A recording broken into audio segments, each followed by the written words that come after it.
আজকের বিষয় হচ্ছে কিভাবে DNA is a genetic material প্রমাণিত হয়েছিল। প্রথম এ বিষয়ে পরীক্ষা করেছিলেন ফ্রেডেরিক গ্রিফিথ, এবং এই ফ্রেডেরিক গ্রিফিথের যে পরীক্ষা, সেই পরীক্ষাটাকে বলা হচ্ছে experiments on the bacterial transformation. প্রথমে আমরা একটু জানবো যে ব্যাকটেরিয়াল ট্রান্সফরমেশনটা কি। ব্যাকটেরিয়াল ট্রান্সফরমেশন কি? একটা ব্যাকটেরিয়া, তার জেনেটিক মেটেরিয়ালস আছে, এবার অন্য কোনো বাইরের একটা জেনেটিক মেটেরিয়ালস ডিএনএ, সেই ডিএনএ যদি পরিবেশের একটা মুক্ত ডিএনএ কোনোভাবে যদি ব্যাকটেরিয়ার কোষের মধ্যে প্রবেশ করে এবং ব্যাকটেরিয়ার কোষের মধ্যে প্রবেশ করে ব্যাকটেরিয়ার যে ডিএনএ তার যুক্ত হয়, এবং যুক্ত হলে কী হবে, যে ব্যাকটেরিয়ার যে জিন চেঞ্জ হয়ে যাবে, ফলে ব্যাকটেরিয়ার চারিত্রিক বৈশিষ্ট্যের পরিবর্তন হবে। এটা কি বলা হচ্ছে ব্যাকটেরিয়াল ট্রান্সফরমেশন, যেখানে একটা পরিবেশে ডিএনএ, বাইরের ডিএনএ, সেলের বাইরের ডিএনএ ব্যাকটেরিয়ার কোষের মধ্যে প্রবেশ করছে এবং ব্যাকটেরিয়ার কোষের যে ডিএনএ তার সাথে সংযুক্তি ঘটছে, এর ফলে ব্যাকটেরিয়ার জেনেটিক চেঞ্জ হচ্ছে, তাকে বলা হচ্ছে ব্যাকটেরিয়াল ট্রান্সফরমেশন। দেখো, ফ্রেডেরিক গ্রিফিথের পরীক্ষা 1928 সালে তিনি করেছিলেন ডিপ্লোকক্কাস নিউমোনি ব্যাকটেরিয়ার উপরে। ডিপ্লোকক্কাস নিউমোনি কি? নিউমোনিয়া রোগ তৈরি করছে। দেখো, এর দুটো স্ট্রেন আছে, একটা R2 স্ট্রেন, একটা S3 স্ট্রেন। R2 মানে আর মিনস হচ্ছে রাফ। এদের ব্যাকটেরিয়ার সেল ওয়াল থাকে, তোমরা জানো। এই সেল ওয়ালের বাইরে আর একটা হচ্ছে পলিস্যাকারাইডের ক্যাপসুল থাকে।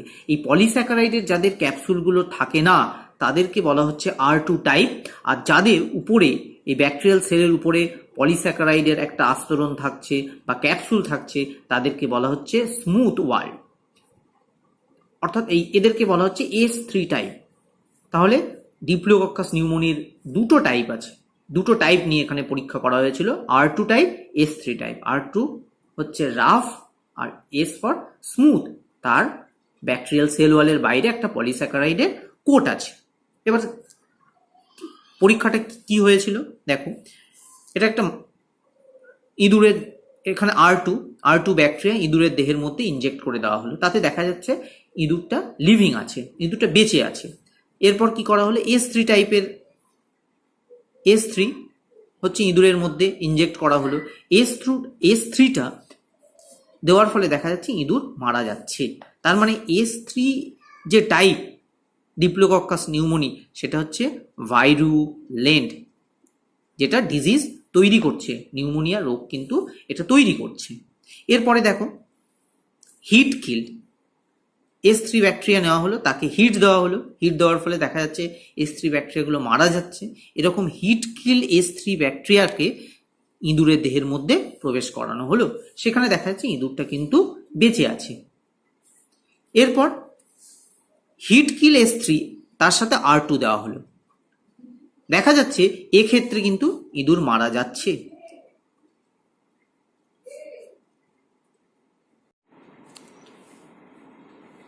এখানে যে ইঁদুর মারা গেল, কেন মারা গেল দেখো, এখানে হিট কিল S3 দেওয়া হয়েছিল। হিট কিল S3 কিন্তু ভাইরুলেন্ট না, সেটা কিন্তু রোগ তৈরি করতে পারছে না। আবার লিভিং যে R2 সেটাও কিন্তু ভাইরুলেন্ট না, কারণ লিভিং R2 যখন দেখো এখানে দেওয়া হয়েছিল, ইঁদুর কিন্তু লিভিংই ছিল, ইঁদুর মারা যাচ্ছিল কিন্তু না। কিন্তু দুটো যখন হিট কিল S3 তার সাথে R2 দুটো একসাথে দেওয়া হচ্ছে ইঁদুরের মধ্যে, তখন কিন্তু ইঁদুর মারা যাচ্ছে এক্ষেত্রে।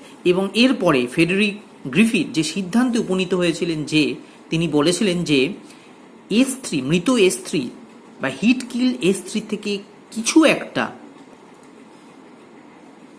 R2-র মধ্যে, লিভিং যে R2 তার মধ্যে প্রবেশ করছে, এবং সেই লিভিং R2-কে কিন্তু S3 টাইপে কনভার্ট করে দিচ্ছেন। অর্থাৎ এই ব্যাকটেরিয়ার R2-কে S3-তে ট্রান্সফর্মড করে দিচ্ছে। এবং এই ট্রান্সফর্ম কোনটা কি করছে?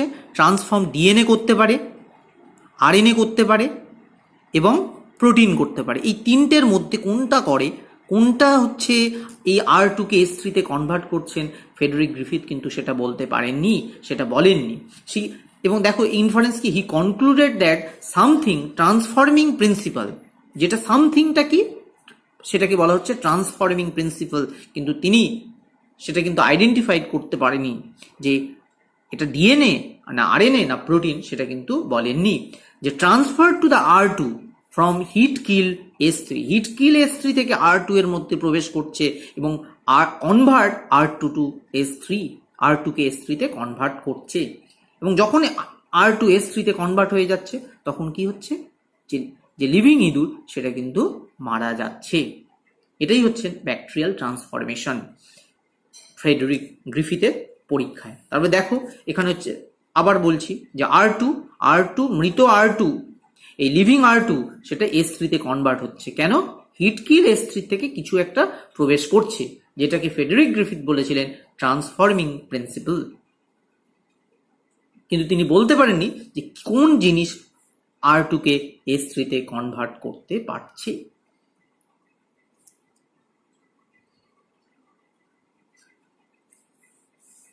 এরপরে experiment of Avery, McLeod and Carty, 1942। Frederick Griffith 1928 সালে 1928-এ তিনি এক্সপেরিমেন্ট করেছিলেন। তার অনেক পরে 1944-এ এই তিনজন বিজ্ঞানী তারা কিন্তু প্রমাণ করেছিলেন যে ওই যে ট্রান্সফর্মিং প্রিন্সিপাল, যেটা মৃত S3 থেকে R2 এর মধ্যে প্রবেশ করছে, সেটা কি? সেটা হচ্ছে ডিএনএ। দেখো কিভাবে পরীক্ষাটা করা হয়েছিল। এখানে লিভিং ব্যাকটেরিয়া R2 নেওয়া হয়েছে, এখানে একটা পেট্রি ডিশ যার মধ্যে মিডিয়া আছে, এবং সেই মিডিয়ার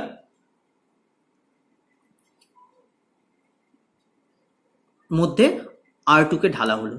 সেখানে দেখা যাচ্ছে যে ব্যাকটেরিয়াল কলোনি, অনেকগুলো ব্যাকটেরিয়া যখন একসাথে তাদের রিপ্রোডাকশন হচ্ছে, একসাথে গায়ে গায়ে থাকছে, তখন তাদের কলোনি দেখা যায়, এবং তাহলে R2 কলোনি কিন্তু দেখা যাচ্ছে। এবার হিট কিল S3 মিডিয়ার মধ্যে দেওয়া হচ্ছে, সেখানে কিন্তু কোনো কলোনি পাওয়া যাচ্ছে না। এবার দেখো এখানে living R2 hit kill S3 দেওয়া হচ্ছে, তার সাথে serum which precipitate R2, serum দেওয়া হচ্ছে যেটা R2 কে প্রেসিপিটেট করবে। এবার দেখো পেট্রি ডিশের মধ্যে কিন্তু S3 টাইপের কলোনি তৈরি হচ্ছে। তাহলে S3 তো মৃত ছিল, কি করে এখানে S3 কলোনি পাওয়া গেল? এই যে R2 থেকে কিছু একটা হিট কিল S3 থেকে কিছু একটা R2-র মধ্যে প্রবেশ করেছে, এবং সেই R2 কে S3 তে কনভার্ট করছে।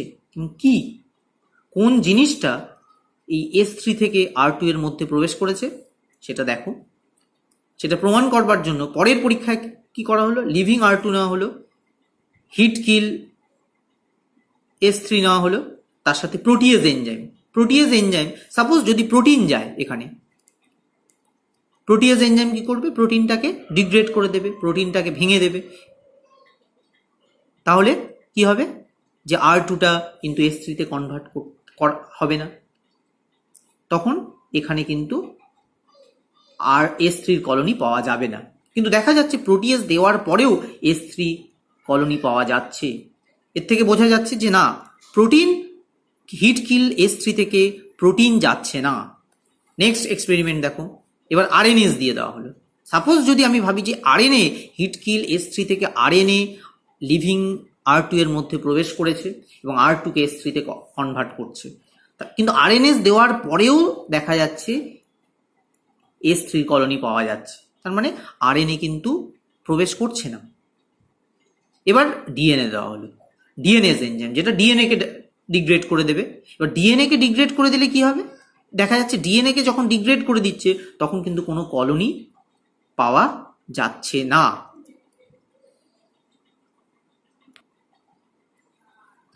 দেখো এখানে S3 কোনো কলোনি কিন্তু পাওয়া যায়নি। তার মানে যে হিট কিল S3 থেকে ডিএনএ